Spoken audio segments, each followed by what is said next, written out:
Ashama harkafuuni kabajamtootaa fi hordoftoota keenya oduu gaddaa tarabbii hin beekanii maal waa godhanii jiraachuu keenya of beekna malee guyyaa duunu bakka itti duunu akkaataa itti duunu wanti beeknuu fi nuuraa game tasa hin jiru. Guyyaa beellamni rabbii ga'ee achiin tarkaanfannu namuutu waadhaa du'aa dhandhamuuf taa'a. Irraan ooltu guyyuma lakkaa'anna malee. Duuti duudhaa jiruu fi jireenya ilma namaati garri irraa miliqan hin jiru. Duutee hin beekamin jiraattee hin mul'atin jiraattee qaamaan sin argin duutee refka kee hin argin kana kan rakkoo fi yaaddoo maatii fi firaa qalbiin alatti rarraatee akkaataa keessa jirtu tilmaamuun dhibee gaafii galgalaa fi ganamaa furmaata hin qabne itti ta'ee sammuu boqonnaa dhoowwee ijji imimmaan qorsuu dide. Tattaaffiin iyyaafannoo teenyaa imimmaan maatii qalbiin alatti rarraatee goggoyte. Odeeffannoo kana gurra buufne tarii yoo qorsite jenneeti. Silaa addunyaa tana keessummaa dhufne keessummaan gala qabdi waaraan rabbuma. Suuraan almaan olitti argitan dhalataa lammii Itoophiyaa eenyummaan isaa kan hin beekamne gara fuula rabbii deebi'ee jira.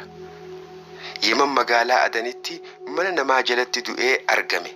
Nam tokkolleen bira hin jiru.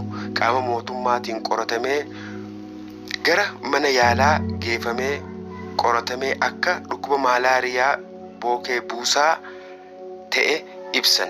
Akka ragatti qorichi bookee buusaa qabatee jiru ragaan mirkaneessanii jiru. Haga ammatti osoo hin awwaalamin reefi isaa mana yaalaa jira waan ta'eef maaloo hadaraa warroottan footoo nama kanaa beeytan warra biraan akka nuu qaqqabsiiftan kabajaaf jaalalaan isin gaafanna.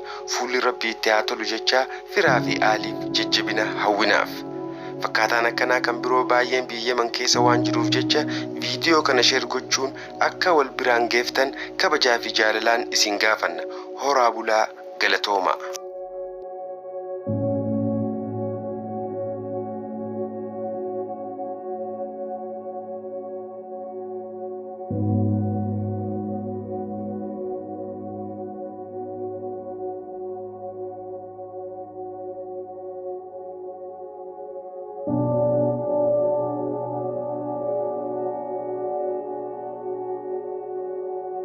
you.